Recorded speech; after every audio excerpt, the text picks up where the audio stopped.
Amen. Gloire à Dieu. Est-ce que je peux vous demander?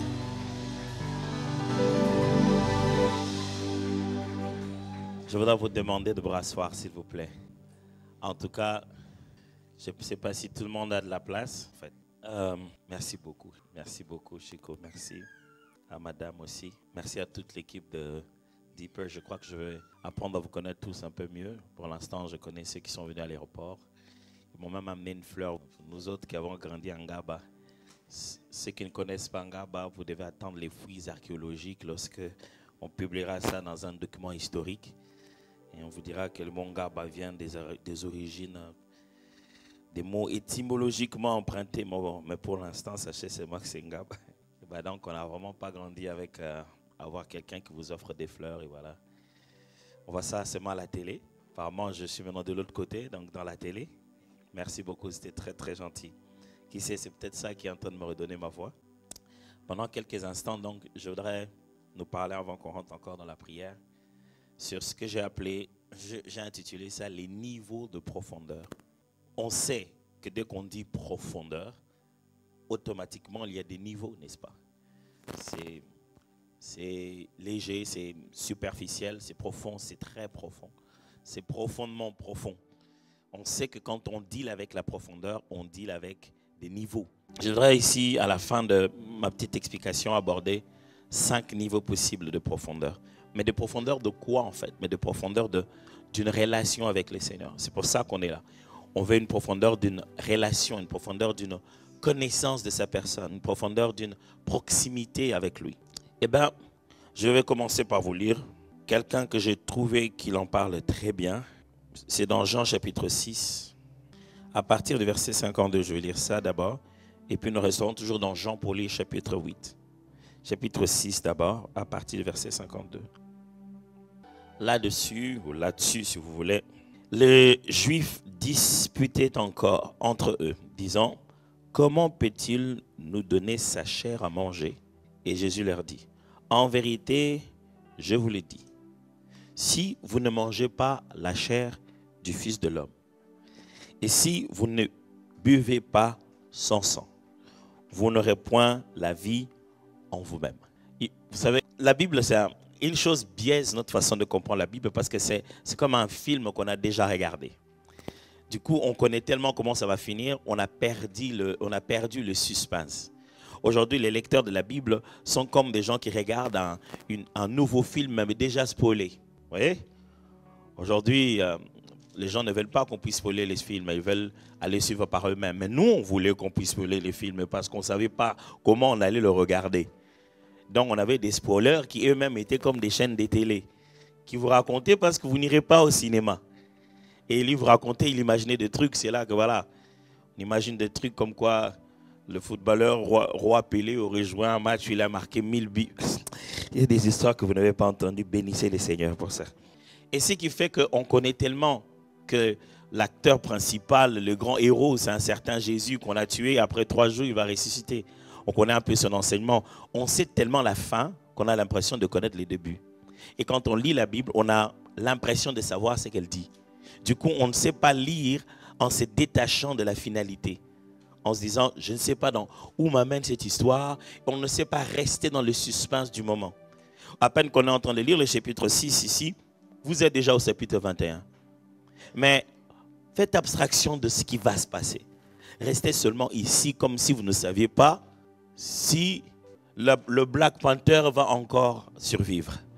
Oui, entrons dans cet univers-là. Ici, Jésus est en train de leur parler.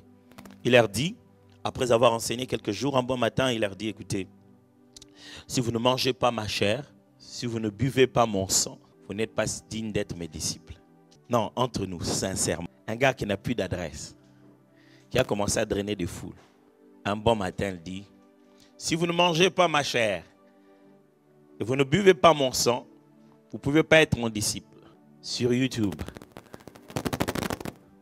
comment on va titrer ça? On commencera d'abord par urgent, urgent. On vous disait qu'il n'était pas normal. Jésus est devenu cannibale. Par vous-même, suivez. Ça commencera par l'intrigue. Lui en train de dire, si vous ne mangez pas ma chair, À la première minute, on commencera comme ça en dehors de contexte. Celui qui mange ma chair et qui boit mon sang a la vie éternelle, et je le ressusciterai au dernier jour. Car ma chair est vraiment une nourriture et mon sang est vraiment un breuvage. Celui qui mange ma chair et qui boit mon sang demeure en moi et je demeure en lui. Oh là là. Comme le Père qui est vivant m'a envoyé et que je vis par le Père, ainsi celui qui me mange, qu'est-ce qu'il faut ajouter de plus? Il a dit ça lui-même. Celui qui me mange vivra par moi. C'est ici le pain qui est descendu du ciel. Il n'en est pas comme de vos pères qui ont mangé la manne et qui sont morts. Celui qui mange ce pain vivra éternellement. Jésus dit ces choses dans la synagogue, enseignant à Capharnaüm. Plusieurs de ses disciples, après l'avoir entendu, de ses disciples, pas la foule, plusieurs de ses disciples, quand ce sont les membres et les proches qui quittent le pasteur, sa renommée disparaît. Ici, ce sont les membres de département, les ouvriers de l'église qui sont sur le point de quitter l'église du pasteur Jésus à cause d'un scandale de cannibalisme et de l'initiation à la sorcellerie. Ne sautez pas l'histoire, mes amis, restez avant, ok? Plusieurs de ses disciples, après l'avoir entendu, dirent « Cette parole est dure, qui peut l'écouter ?» Jésus, sachant lui-même que ses disciples murmuraient à ce sujet, leur dit « Cela vous scandalise-t-il? Et si vous voyez le Fils de l'homme monter où il était auparavant. » Comme quoi, c'était rien. Il y a pire que ça. Déjà, on parle de manger la chair. Et puis, il y a monter où on était auparavant. C'est l'esprit qui vivifie. La chair ne sert de rien. Les paroles que je vous ai dites sont esprit et vie. Mais il en est parmi vous quelques-uns qui ne croient pas. Car Jésus savait dès le commencement qui étaient ceux qui ne croyaient point et qui était celui qui le livrerait. Waouh! Je vais lire un dernier texte et je vais partager avec vous ces 5 choses et on va se remettre dans la prière. Jean toujours, chapitre 8, verset 30. Comme Jésus parlait ainsi, plusieurs crurent en lui. Et il dit aux Juifs qui avaient cru en lui. Jésus, il était compliqué. On a déjà cru, c'est bon. Au moment où on croit en lui, on dirait qu'il fait tout pour il dirait qu'il faisait tout pour qu'on le tue.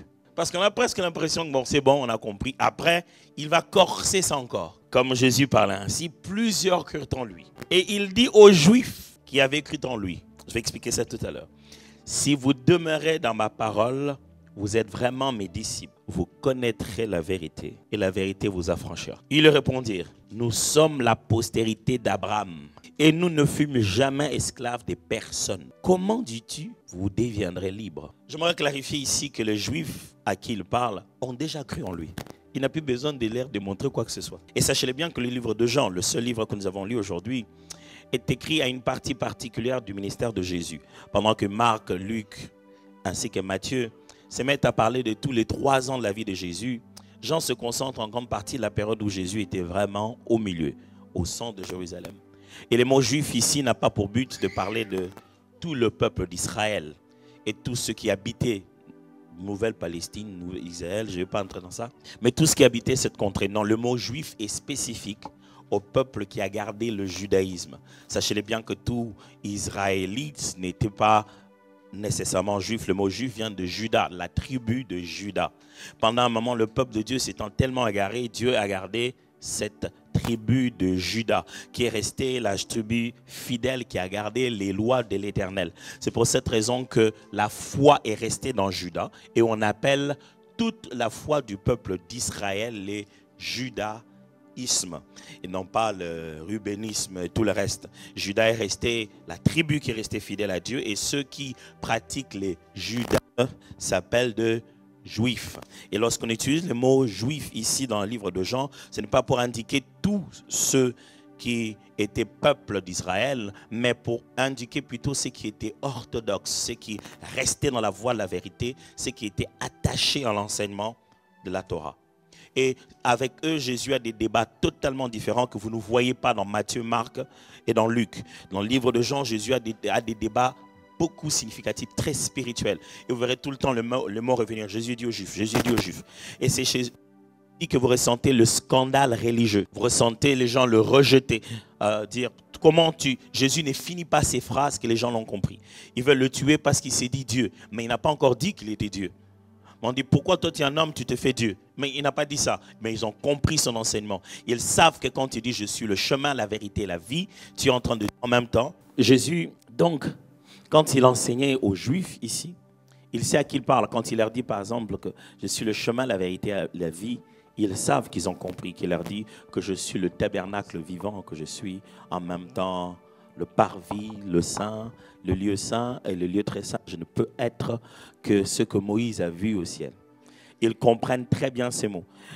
Dans le livre de Jean, on veut tuer Jésus pour des raisons religieuses. Mais pourquoi nous sommes là? Et qu'est-ce qu'on découvre? Qu'est-ce que j'appelle ici les 5 niveaux de profondeur?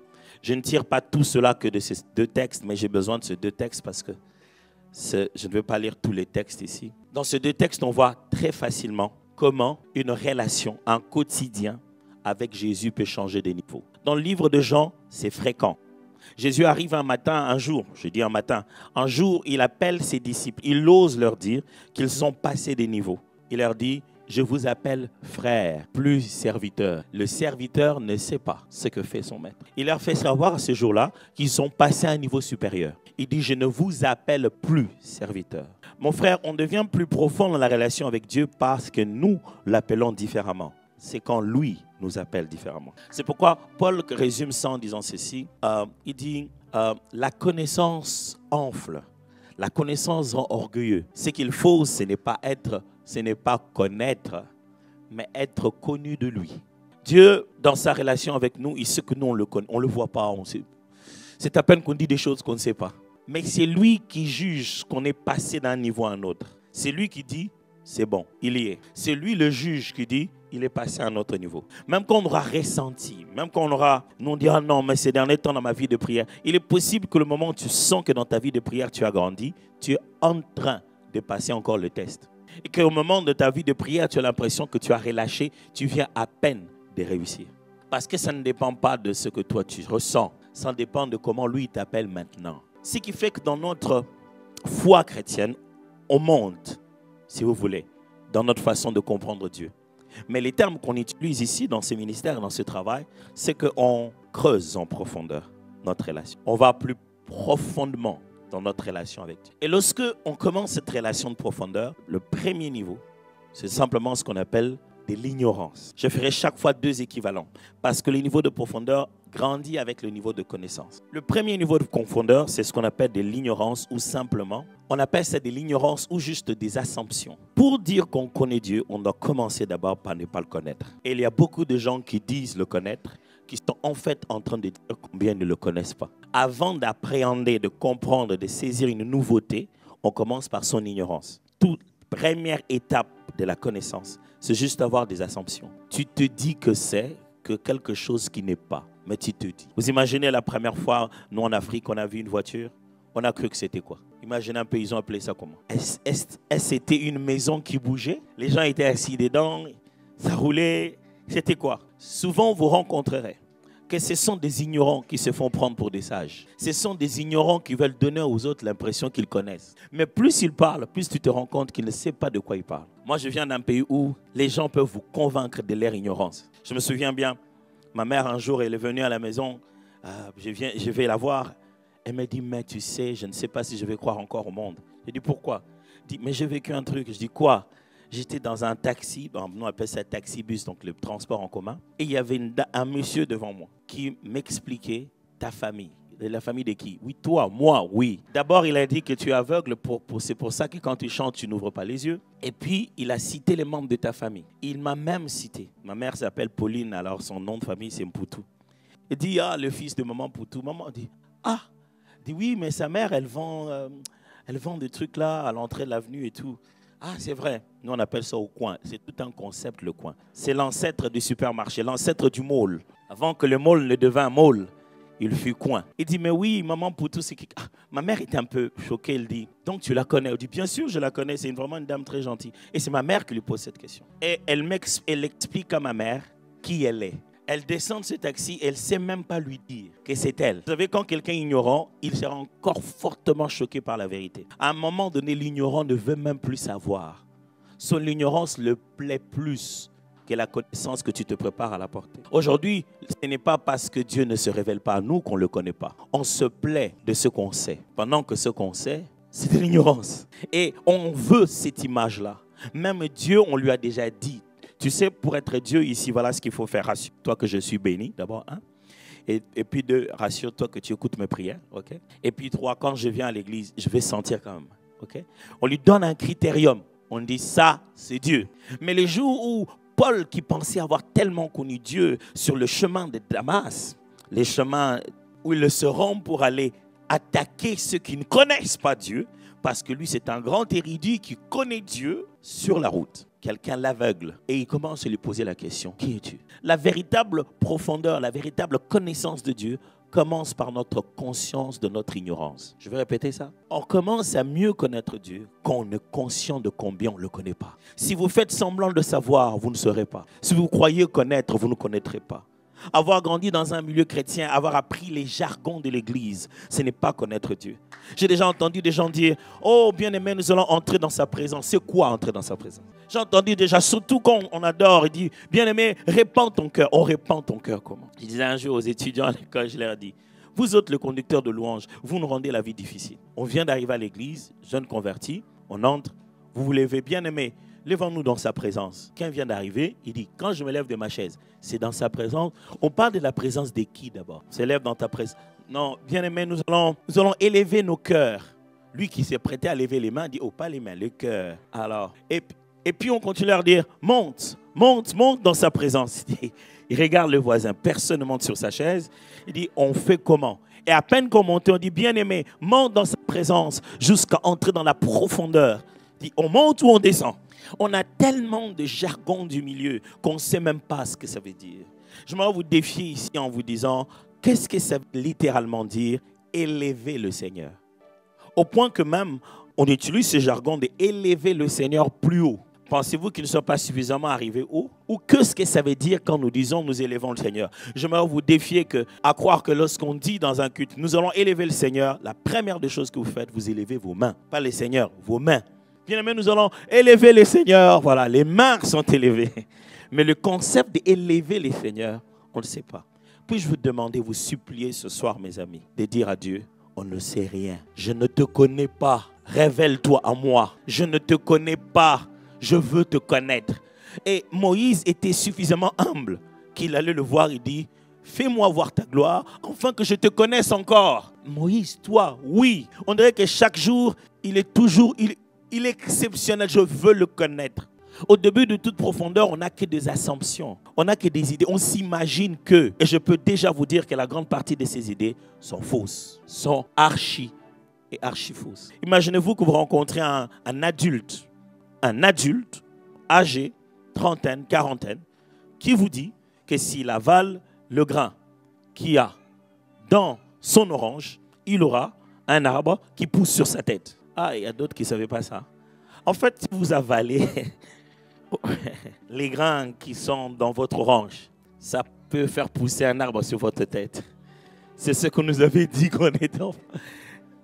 C'était le meilleur moyen de ne pas... Les parents, il n'y avait pas d'urgence où aller. Alors, si on avalait quelque chose de travers, il n'y avait pas déjà d'urgence médicale. Et t'amènerait où? Alors, il te pose une connaissance qui devient ta véritable ignorance et qui te bloque dans tes faits. Le mal avec l'ignorance, c'est que l'ignorance te rend passif. Quand tu ne sais pas, tu ne fais pas. Tu ne peux pas te mettre à faire des choses que tu ne sais pas. Et beaucoup de chrétiens aujourd'hui sont passifs, c'est parce qu'ils ne connaissent pas. On fait beaucoup de débats à l'église inutilement, ils ne connaissent pas.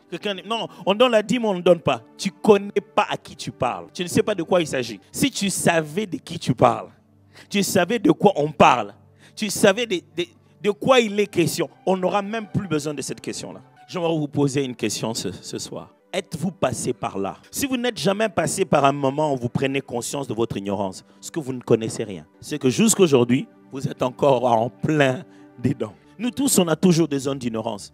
Croyez-moi. Et je suis ici, moi, le premier. On aura toujours des zones d'ignorance parce qu'on ne connaît pas Dieu complètement.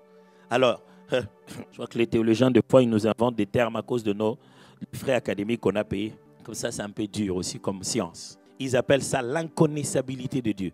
Vous imaginez ça? Comment je vais expliquer ça à mes enfants? Il semble que Dieu ne peut pas être totalement connu. Donc je ne peux même pas vous dire que moi je le connais complètement. Mais lorsque vous commencez à perdre la conscience de votre ignorance de la personne de Dieu, vous avez arrêté votre voyage vers les profondeurs. Lorsque vous commencez à perdre ce fait que vous ne le connaissez pas complètement, vous arrêtez de vous approcher de sa profondeur. Vous stoppez le voyage. Vous vous dites, j'en ai pour mon compte, c'est bon. Je ne vais pas savoir ce que je ne sais pas, c'est bon. Celui qui est donc ignorant n'a que des assumptions. Il s'imagine que des choses. Il n'a reçu qu'un jour, j'ai posé une question aux étudiants en classe, je leur ai dit, si vous rencontrez un ange, il sera comment? On dit, bon, normalement il aura des ailes. Les anges dans la Bible n'ont pas d'ailes. Alors ne confondez pas ça. Mais bon, je ne vais pas amener une autre confusion en plein milieu de 10 peurs comme ça. Aujourd'hui, on peut prendre juste cette partie-là, main, et on lance. Et personne n'a le temps de vérifier les Écritures. On va juste m'attaquer moi.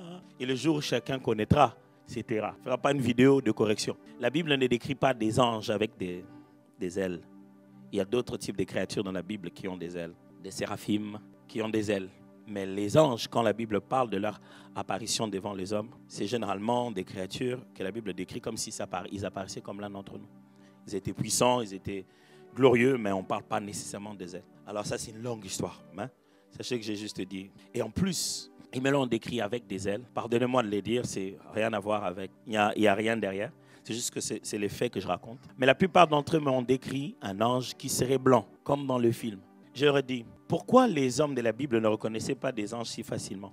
Dit, bien, parce qu'ils apparaissaient comme des hommes. D'ailleurs, ils disent que l'homme de Dieu qui vous a visité revienne encore. C'est parce qu'ils apparaissaient comme l'un d'entre nous. Je dis, ok. Donc, tel qu'on est là tous, noirs, quelqu'un qui veut apparaître comme l'un d'entre nous, il vient blanc pour se faufiler dans la masse. Vous pensez que ça, c'est une bonne couverture? Mes frères, puis-je vous dire que Dieu n'est pas ce que vous pensez et que la première des choses à faire quand vous approchez de lui pour arriver à un niveau plus profond, vous puissiez vous dire, Dieu, j'abandonne tout ce que je savais. Fais-moi voir ta gloire, que je te connaisse tel que tu es. Dieu, je te permets de bouger les colonnes sur lesquelles j'ai bâti ma relation jusqu'ici. Je ne veux pas croire que je te connais. Je veux être connu par toi. Vous savez, quand vous avancez dans la présence de Dieu, au fur et à mesure où vous avancez et vous grandissez, vous allez commencer à découvrir votre vulnérabilité. Parce que le voyage que vous faites ne va pas vers la profondeur de Dieu. Le voyage que vous faites va vers la profondeur de votre être, jusqu'à savoir où est-ce qu'il a placé les divins en vous.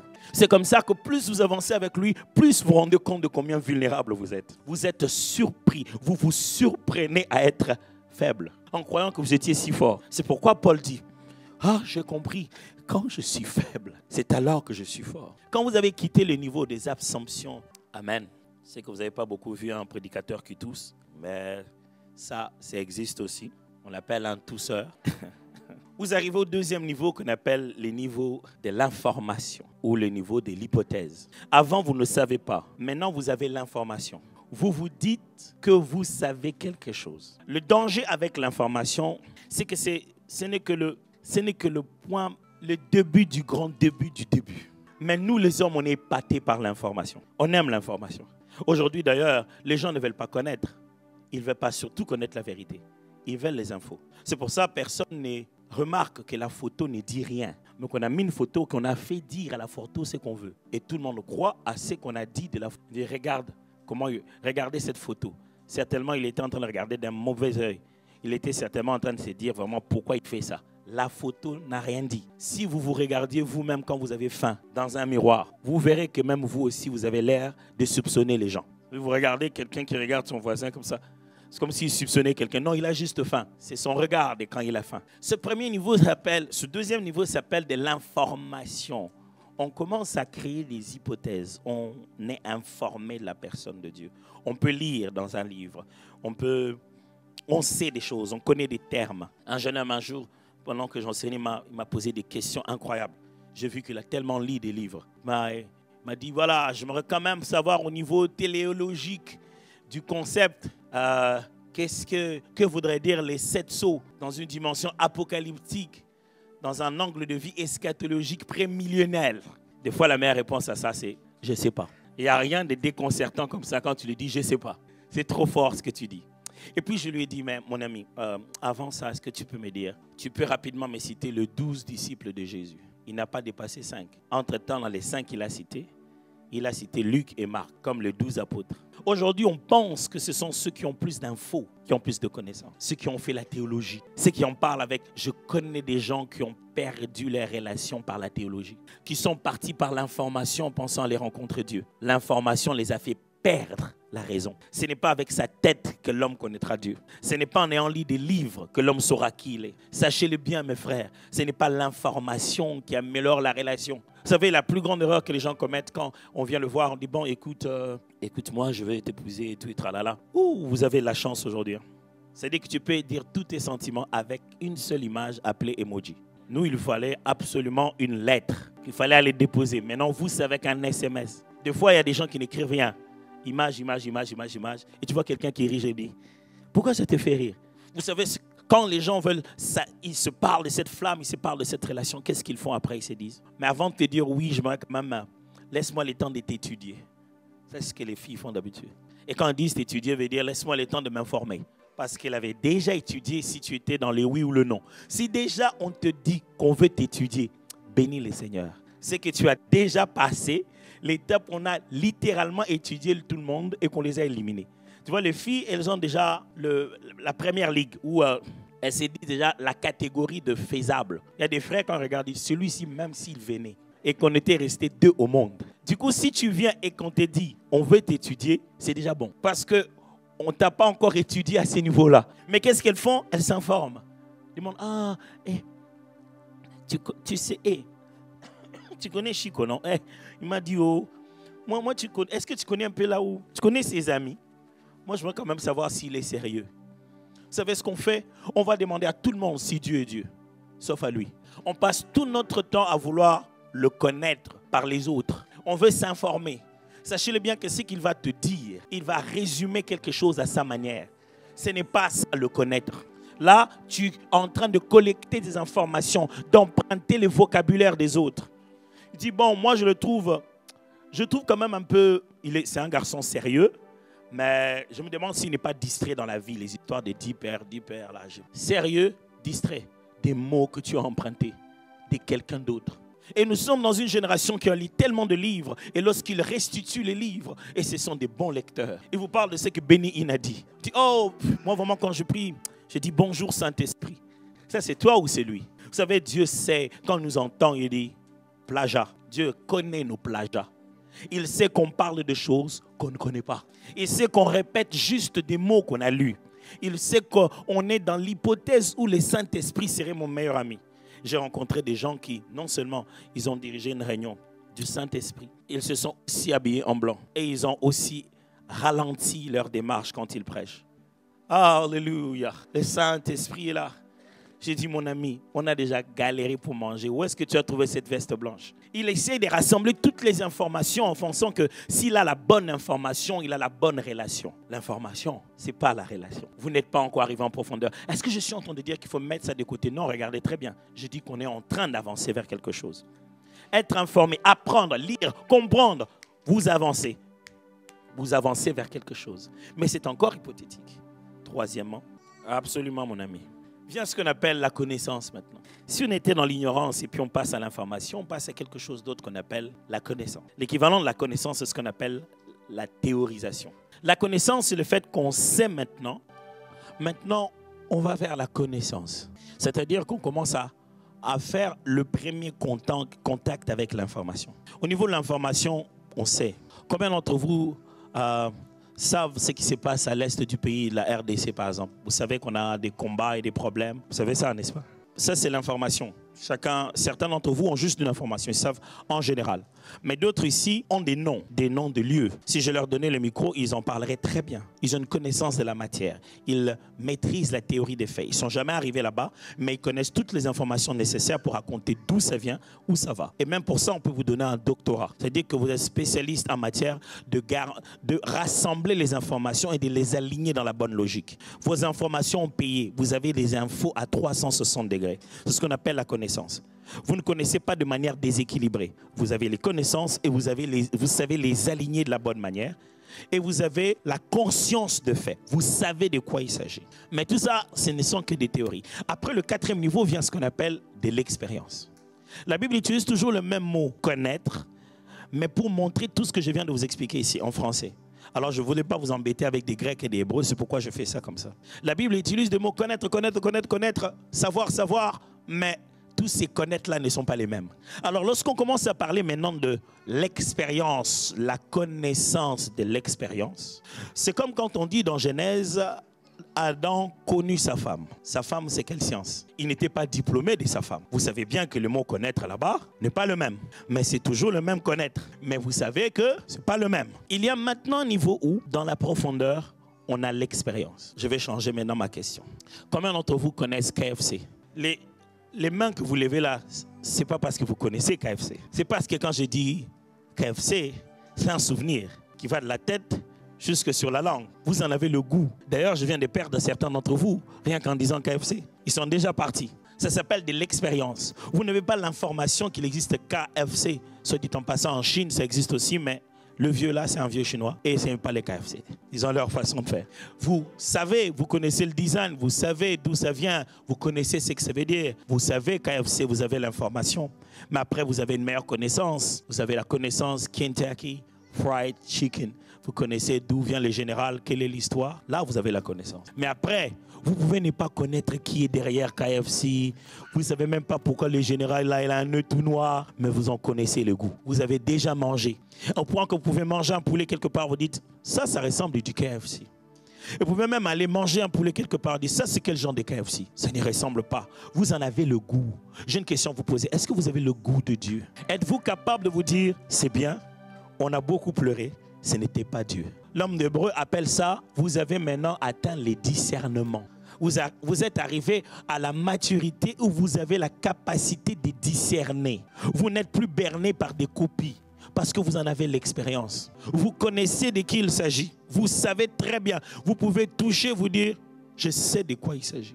Parce que vous avez déjà goûté. Ce sont les genres de personnes qui sont capables de venir vous dire, dis-moi, c'était quoi? Non, mais depuis que je suis là, j'entends une voix qui me dit, Samuel, Samuel. Mais quand je viens chez toi, tu me dis, ce n'est pas toi. Il n'a pas entendu la voix, mais il la connaît. Et donc, il peut te dire, rentre. Quand tu entendras encore, dis, me voici, Seigneur. Il n'a pas entendu, lui, il est allé dormir. Le matin, ils se sont réveillés. Quand il l'a vu, il vous parle de ce qu'il a dit. Il a dit, dis-moi ce qu'on t'a dit. Moi, vraiment, quand Samuel s'est dit, non, il ne peut rien dire. Dit, je te jure, jure-moi. Dis-moi, n'aie pas peur. Comment tu sais qu'on m'a parlé? Je le connais. C'est pour cette raison que la Bible considère que quand quelqu'un a déjà fait l'expérience de Christ, il devient dangereux. Surtout quand il commence à se perdre, il va perdre beaucoup de gens. Pourquoi? Parce qu'il a quelque chose d'authentique. Il sait de qui il parle. Et l'authenticité de l'expérience parlera toujours au-delà des mots. Et même son silence s'impose. Vous savez, moi, avant de me marier, ça fait 16 ans maintenant. J'allais voir des fois des aînés, ils me disent, ah, tu veux te marier? C'est une bonne chose, tu vas voir. Hein? Le mariage, c'est bien. Le mariage, c'est pour des grandes personnes. Hein? Les mariages, c'est... Oui, tu verras. Le mariage, c'est... J'avais l'impression des gens qui ont vu quelque chose qu'on leur a interdit de dire. Chaque fois qu'ils parlaient, ah, je sentais qu'ils me disaient plus que ce qu'ils disaient. Mais dis non, le mariage, il faut grandir. Hein. Le mariage, c'est pas pour le... Il faut grandir moi maintenant alors. Or, ils étaient en train de me dire, mon cher, ah, voilà. Et je me suis rendu compte que même moi, je fais ça. Maintenant, quand quelqu'un se marie, je le regarde et je dis, oh, vraiment, c'est bien. On a tous les têtes des adultes qui essaient d'expliquer aux enfants. Vous voyez, quand un petit garçon vient me voir et dit, papa, comment maman est tombée enceinte? Tu le regardes. Tu dis, bon, va jouer. Parce qu'il y a un niveau que seule l'expérience peut te l'enseigner. Seulement le contact personnel. Ici, Saul encore, était arrivé jusqu'à la connaissance de Dieu. Mais n'avait pas fait l'expérience de lui. Et ce jour-là, il a dit, qui es-tu? Il dit, je suis Jésus que tu persécutes. Oh. Le même Jésus-là, il pouvait aveugler aussi les gens. Oh, attention, attention. Toi, tu le voyais seulement avec sa tenue où il entrait dans les temples. Tu aurais dû être avec Pierre, tu aurais dû être avec Jean. Il pouvait te dire qu'il y a un moment où il devient tout brillant, que sa tenue devient d'une blancheur que tel un foulon ne peut rendre. Si tu l'avais vu à la montagne, tu aurais su que celui qu'on regarde dans nos yeux, il peut nous aveugler avec sa lumière. Mais toi, tu n'étais pas son ami avant. Mais tu veux faire croire à tout le monde que tu connais le Messie. Tu punis les gens parce qu'ils disent que Jésus est le Messie, parce que tu as cru qu'il était le charpentier. Maintenant, tu l'as vu comme il est. Dis-moi alors, c'est toujours quelqu'un pour qui tu dois punir. Cet homme qui tuait les autres est devenu prêt à mourir pour la raison pour laquelle il tuait les autres. Quand tu ne le connais pas, Tais-toi. N'appelle pas fou celui qui exagère. Quelle est la limite? Qui t'a donné la limite? Est-ce que tu connais ça? Pourquoi tu appelles ça exagéré? Il a exagéré de quoi? Il a exagéré de quoi? Pendant qu'elle avait déjà atteint au-delà de la ménopause, 99 ans. Et lui-même dit, oh Seigneur, c'est bien l'idée là, mais Seigneur, mon mari et moi, on fera d'abord quoi pour avoir cet enfant? 89 ans. Seigneur, merci, c'est bon, c'est bon. Mais quand tu essaies de l'expliquer, si Sarah entre ici dans cette salle, vous direz, elle a une telle onction. Ouais.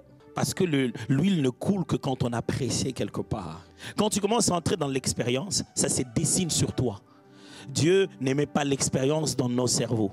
Il est grave dans nos vies. L'expérience, ce sont des marques de ressuscité qui te montrent, regarde mes mains. Tu vois, je suis le même qui était mort. Le même qui est ressuscité. Je suis comme toi, mais quelque chose s'est passé. Et nous confondons l'expérience avec un autre mot qui est aussi expérience. On pense que lorsqu'on parle ici de l'expérience, on parle d'une réalité, d'une rencontre instantanée qui arrive à un moment. Non, j'étais en train de prier et j'ai vu des anges. Quand tu vois des anges, ça ne t'échange pas. Ça ne t'échange pas du tout. Ça ne fait rien. À l'instant où tu le vois, tu ressens une certaine gloire que si tu confonds, tu risquerais de les adorer. Parce que surtout, quand l'Éternel envoie un autre niveau de messager, quand ils arrivent, ils amènent cette force de sa présence, que tu risques même de t'agenouiller dans leur présence. Ça, ce n'est pas de l'expérience. C'est pourquoi ceux qui ont vécu de réalité spirituelle sont considérés parmi nous comme ceux qui connaissent le mieux Dieu. Et on leur a donné le droit de nous parler d'un Dieu qu'ils ne connaissent pas. Pourquoi? Parce qu'ils ont vu un ange. Seulement ça, oui. Ah, pourquoi? Parce qu'un jour un malade a été guéri à travers eux. Seulement ça, hein, oui. Donc, tu ne connais pas ce qu'on appelle Dieu t'a envoyé jusque devant Pharaon. Et puis, il a promis que demain, Pharaon va libérer le peuple. Et lui-même passe derrière toi, il endurcit le cœur de Pharaon. Et toi, tu vas dire aux gens, demain, vous allez sentir. Et demain, ils sentent que leurs travaux se multiplient par 10. Et que tu rentres devant le Seigneur, tu dis, pourquoi tu m'envoies et toi-même tu vas encore? Seigneur, tu m'as demandé de libérer le peuple et toi tu ne l'as pas encore libéré. Dis-nous, courage, ça va. Si tu connais Dieu, tu sauras qu'avant de s'approcher de lui, avant de devenir ami, tu finiras par douter de lui. Si tu n'es jamais passé dans ce moment où toute ta foi forte là devient superficielle, où tu commences à douter toi-même, tu commences à te dire quand même les gens qui disent les églises de noirs, ils sont peut-être... À un moment, tu te dis, est-ce qu'on ne croit pas juste à n'importe quoi? Si à un bon moment, tu n'as pas fait une petite rébellion, tu n'as plus envie de prier, c'est dans un temps là, tu écoutes la musique, à un moment même, tu as envie de te dire, ah, je vais écouter la musique, je ne vais pas même mourir. Tu as même envie d'attirer l'attention de Dieu en commettant des erreurs. Bon, si Dieu existe, si tu n'es pas encore arrivé là, tu ne sauras pas que même son propre fils a crié, Eloi, Eloi, lama sabachthani. Si tu n'as même pas senti un petit moment d'abandon, c'est que tu n'as pas l'expérience. Ceux qui connaissent Dieu, ils savent qu'à un moment donné, on a l'impression qu'il est parti. C'est pour ça qu'il dit, je ne t'abandonnerai jamais. Il te prévient, à un moment tu ressentiras à un moment donné que je ne suis plus là. J'ai une question pour vous. Est-ce que vous avez juste l'information ou vous avez l'expérience de Dieu? L'expérience de Dieu, c'est quand vous passez par une histoire où vous dites, vraiment, moi au Canada, je suis venu faire quoi? À un moment donné, vous dites, mais finalement, on dit que j'étais bien là-bas. Vous commencez à changer des idées, vous dites, bon, Dieu, vraiment ce que tu dis là, ça se fera ici. Vous avez des promesses disant, non, le Seigneur m'a dit, je vais me marier. Tu te dis, Seigneur, je regarde les nombres limités des frères disponibles. Lequel vas-tu produire à mon âge en ce moment? Là, vous commencez à entrer dans l'expérience de Dieu. L'expérience de Dieu passe par le brisement de votre caractère, la transformation de vous. Celui qui passe dans l'expérience de Dieu, c'est celui qui a envie de te dire, j'ai changé. Hein? Parce que moi, quand quelqu'un dit qu'il a changé, c'est qu'il a changé. Parce qu'il dit, parce que moi-même, tel que je me connais normalement, non, aujourd'hui, je crois que j'ai changé. J'ai beaucoup changé. Si vous voulez savoir quelqu'un qui n'est plus profond dans sa relation avec Dieu, c'est qu'il ne ressent plus le besoin de changer. Quand quelqu'un pense qu'aucun caractère en lui n'a besoin d'être transformé, il a arrêté d'aller profondément dans la présence de Dieu. Sachez-le bien que tout ce que Dieu fait, donne autour de vous, c'est pour que vous puissiez devenir. Lorsque votre devenir ne progresse plus, vous avez arrêté d'aller en profondeur. J'ai une question pour vous. Vous devenez qui? Vous pensez vraiment que Dieu a quelque chose à voir avec les véhicules? Et quand il te promet de vouloir te donner le véhicule, ça a quelque chose à voir? Vous pensez vraiment que Dieu en a après quoi? Après un poste au travail? Vraiment, le Dieu tout-puissant, tout ce qu'il fait, c'est entrer dans une entreprise pour te donner un meilleur poste. Tout ça n'a rien à voir. C'est toi qu'il vise. Il veut chaque fois te positionner à un endroit où tu vois un autre angle de lui et tu te dis, comment je ne ressemble pas à ça? Il faut que je devienne comme toi. Il veut juste que tu regardes d'autres aspects de sa personne pendant qu'il se révèle. Et puisque tu resteras exposé à lui, tu deviens de plus en plus comme lui. Dieu ne vise pas tes poches, il vise ton cœur. Ce que Dieu est en train d'essayer de faire, ce n'est pas autour de toi, c'est en toi qu'il veut le faire. Quand tu auras eu beaucoup d'argent, tu deviendrais comment? Parce qu'il y a des gens qui disent, moi le jour, je voudrais vous dire ça en français, mais je vais traduire littéralement. Le jour où j'aurai l'argent, vous boirez l'eau par la seringue, par l'aiguille. Ma traduction, désolé, c'est mon degré d'hébreu est très bas. Hey, ce n'est pas une affaire d'argent, ce n'est pas une affaire d'habits, ce n'est pas une affaire d'enfants, ce n'est pas une affaire de mariage. Tout est centré sur lui. L'expérience, c'est quand tu commences à comprendre que ce n'est plus moi qui vis. Jésus appelle donc ses disciples quand je vous ai rencontrés, maintenant que je m'en vais finir. Et il leur dit, au niveau où nous en sommes, j'ai beaucoup enseigné, mais l'étape ici, vous mangez ma chair, vous buvez mon sang. Jésus a parlé de sa chair et de son sang chaque fois avant de mourir. Jésus n'a jamais institué la Sainte Seine après que son corps soit donné. Il a déjà donné son corps avant qu'il ne meure. Ce qui nous montre que ce qu'il est en train de faire est plus qu'un simple symbole physique. Et il fait la Sainte Seine à la veille de sa mort. La Pâque que Christ nous a léguée, c'était avant même que physiquement sa chair ne soit rompue. Mais il l'a rompue déjà. Et il dit, ceci est mon corps, donné pour vous, avant d'être mort. Jésus leur dit ça. Nous, aujourd'hui, on comprend que cette parole qu'il leur a annoncée est esprit et vie. Il parlait d'une longue histoire qui deviendrait la Sainte Seine aujourd'hui. Mais là, les gens sont là, littéralement. Il leur dit, ici, il faut un passage. Pour ce passage-là, voici les tests. Je vais vérifier s'ils ont compris. Y a-t-il des disciples de Jésus ici qui se sont éloignés parce qu'ils ont pris chair pour chair? 100%. Ils ont cru que quand il parlait de la chair, c'était la chair. Quand il parlait du sang, c'était le sang. Y a-t-il des gens qui prennent Dieu trop littéralement? Et quand le Seigneur dit, je te bénirai, lui, il voit des véhicules. Pourquoi le mot bénédiction, qui a précédé toute invention humaine, doit maintenant être limité par l'invention?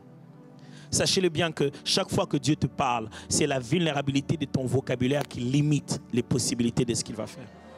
Chaque fois que Dieu t'a parlé, il n'a pas dit ce qu'il voulait dire. Ce qu'il voulait dire n'est pas dans ton vocabulaire. Alors, regardez comment Jésus en souffrait. Il dit, à quoi je vais ressembler le royaume des cieux? Il veut dire une chose, mais que vous n'avez pas. Alors, il veut trouver une équivalence.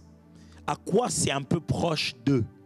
C'est pourquoi lorsque le feu descend, ce n'est pas le feu. Ce sont des langues semblables à de langues de feu. Y a-t-il des gens ici qui ont déjà fait quelques niveaux de profondeur et se sont arrêtés? Vous avez une histoire avec Dieu aujourd'hui. Ah, moi, la manière dont je suis venu même au Canada, c'était Dieu. Pourquoi Dieu s'est arrêté juste à t'amener au Canada? Et quand il est arrivé ici, dans un pays où les GPS marchent bien, toi tu t'es perdu. Qu'est-ce qui s'est passé avec la fidélité de ses prophéties? Qu'est-ce qui s'est passé avec son pouvoir à convaincre l'immigration? Pourquoi depuis qu'il est ici, Dieu n'est plus puissant comme tu étais là-bas? Oh non, pourtant, je pense plutôt que depuis que tu es ici, tu le regardes qu'au même endroit, même angle. Dieu ne t'a pas amené ici pour que tu saches ce que tu sais. Invoque-moi, je te répondrai. Je te montrerai des choses cachées. Celles que tu ne connais pas. Tu n'es pas ici pour ce que tu connais. Tu es ici pour ce que tu ne connais pas. Tu n'es pas ici pour un Dieu que tu maîtrises. Tu es ici pour un Dieu que tu vas découvrir.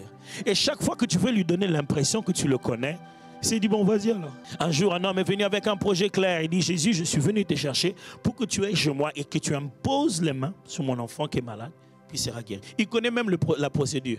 Donc, il n'est pas seulement venu chercher Jésus. Si Jésus pouvait détacher un bras miraculeux, le lui donner, il serait parti avec. Bon, pendant que Jésus est encore là-bas, il est encore en train de s'occuper d'une autre femme qui, elle n'avait pas besoin des mains.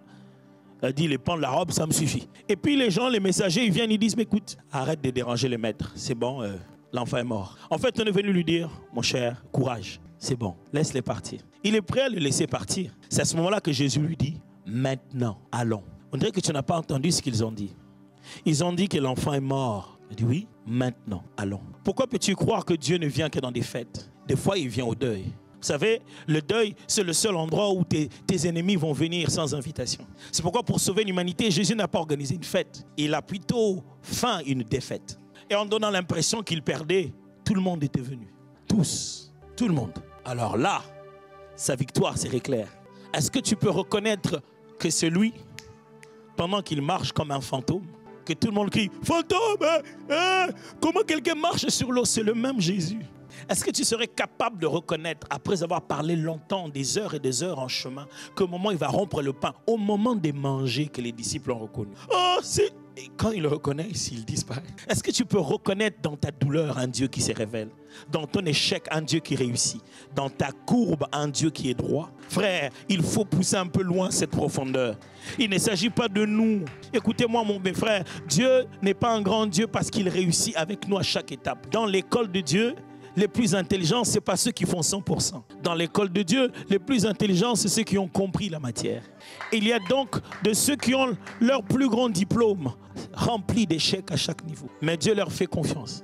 Il sait maintenant qu'ils savent. Il leur a appris tout ce qu'ils savent parce qu'ils n'ont pas réussi. Seigneur, je ne sais pas comment c'est bon. Et il le fait passer à un autre niveau. Il dit, mais Seigneur, qu'est-ce que j'ai fait ici vraiment? Dieu dit, c'est bon, j'ai confiance en toi. Père, je n'avais pas réussi. Parce que tu sais que tu n'avais pas réussi. J'ai confiance en toi. Est-ce que vous pensez que c'est comme ça qu'on finit sa carrière? Après avoir guéri les malades, parler puissamment aux politiciens. On finit tout nu sur une croix. Ça, c'est le summum de la carrière. Est-ce que vous pensez comme ça qu'on finit son ministère? Après avoir fait des grandes foules, disparaître comme ça. Vous pensez que vous aurez une meilleure cote sur Internet? On dira que vous êtes perdu. Regardez comment il a fini. Il a commencé bon. Regardez comment il a fini. Mais il est en train de finir dans la gloire là. Cette croix-là, ce n'est pas l'échec. Est-ce que vous n'avez peut-être pas déjà fait un plan? Dieu a l'impression que vous l'avez maîtrisé. Vous savez que retraite de 3 jours, prière, veillée, nuit, 21 jours de prière. Je chasse, je brise, je calcine et j'attaque l'ennemi. Et je fais une offrande. Et puis tout ça là, ça ne marche pas. On ne peut pas le maîtriser comme ça. Mes amis, est-ce que vous voulez aller en profondeur avec Dieu? Vous devez y aller aveuglement. Vous devez être capable de vous laisser être conduit par Dieu jusqu'à ce dernier niveau. Le dernier niveau de la profondeur, ce n'est plus l'expérience. Ce mot-là va prêter à confusion. Je vais chercher un mot simple. Le dernier niveau de la connaissance de Dieu, c'est le moment où vous ne savez plus ce qu'il est. Vous devenez tel qu'il est. C'est le moment où vous redevenez l'image, vous le ressemblez. Le seul sceau que Dieu a placé en nous pour qu'on sache, que tout le monde sache qu'on le connaît, le meilleur de sceaux que Dieu a placé, c'est de faire de nous ce qu'il est, de nous créer à son image et à sa ressemblance. C'est pour ça Paul dit, je ne vis plus. Il dit, Timothée, mon enfant dans la foi, pour qui j'ai le douleur, l'enfantement, jusqu'à ce que Christ soit formé en toi. Il y a un travail.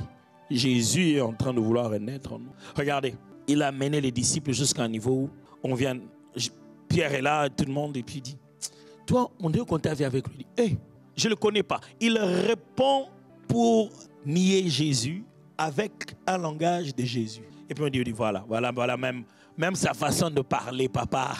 Le summum de la profondeur de la présence de Dieu, c'est quand vous ne faites plus, vous nous dites vous êtes. C'est quand ce que vous offrez ne vient ni de vos poches, ni de vos voix, mais de votre vie. C'est quand on met les offrandes à côté et on s'offre soi-même. Là, vous devenez ce que vous savez de Dieu. Vous ne savez plus que Dieu est puissant, vous devenez puissant comme lui. Vous ne savez plus que Dieu est amour, vous aimez comme lui. Vous brûlez du besoin de faire du bien aux autres. Au point que quand les gens vous voient, ils ressentent l'amour de Dieu. Et pourquoi quand il est là, je ressens, oui, Dieu est là avec lui. Je ne le connais plus comme quelqu'un qui a une relation, qui le laisse à la maison et qui va. Il va partout avec moi. Ça, en matière de connaissance, c'est ce qu'on appelle la vérité. La connaissance évolue en assumption, en hypothèse, en théorie, jusqu'à ce que ça arrive à ce qu'on appelle la vérité. La vérité, on l'a trouvée. Aucun scientifique ne l'a faite. Bon, il semblerait que dans tous les êtres humains de la Terre, personne n'avait constaté qu'une pomme tombait. jusqu'à ce qu'il y ait Isaac Newton. Ni en Chine, ni en Inde, personne n'avait de fruits qui tombaient. Le seul être humain sur la terre qui a remarqué qu'une pomme tombait, c'est Isaac Newton. Bon, que faire? C'est-à-dire, chez nous au village, personne n'a vu que quand les enfants sautaient, ils tombaient. Mais bon, chacun a raconté l'histoire là où ça a commencé avec eux.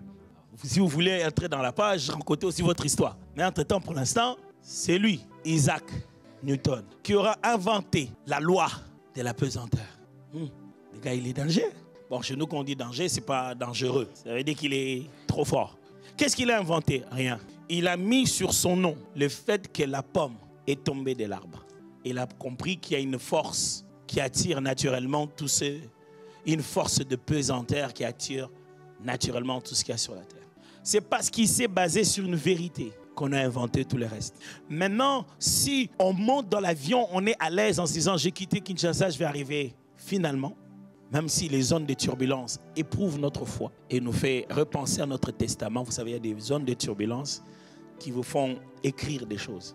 Mais on est à l'aise, on se dit, c'est bon, ce monsieur a un diplôme, il a fait ça, il a fait quoi? Tout le monde s'est basé sur une vérité qui ne va pas changer. Ça va toujours tomber, comme Isaac Newton l'a vu. C'est pour ça, Jésus leur dit, vous connaîtrez la vérité. Il n'y a qu'elle qui a le parfait pouvoir de vous éliminer et de vous libérer de tout ce qu'il y a là. Parce que tout le reste se base sur elle. Nous connaissons beaucoup de principes.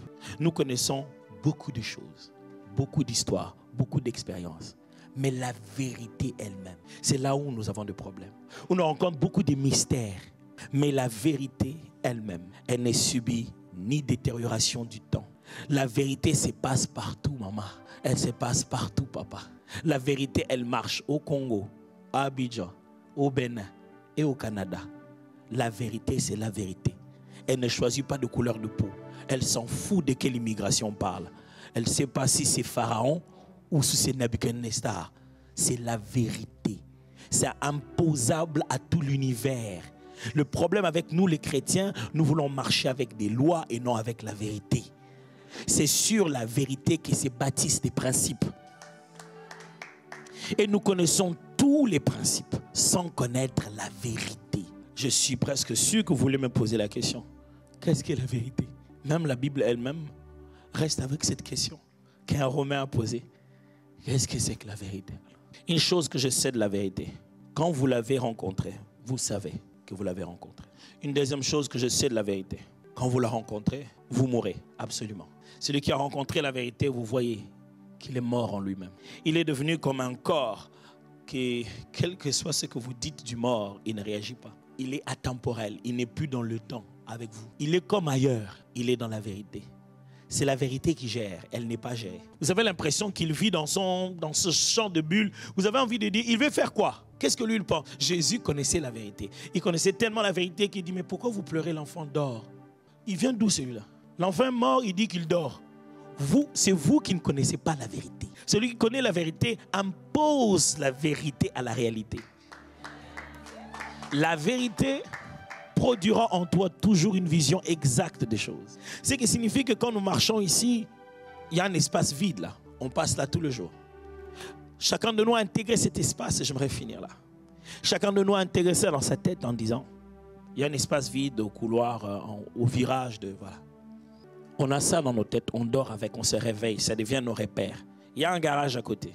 Quelqu'un d'autre, quand il passe là-bas, il s'est dit, il voit tout le temps l'immeuble qu'il va construire. Cet espace, c'est bien pour construire. Il rêve l'image, il dessine l'image, il demande le crédit pour l'image. Il construit l'immeuble. Demain, dans ta réalité à toi, quelqu'un d'autre a imposé la sienne. Tu ne pourras pas dire, ah, moi je n'ai jamais aimé qu'il y ait l'immeuble ici. L'immeuble est là. Et l'immeuble vient de la tête d'une seule personne.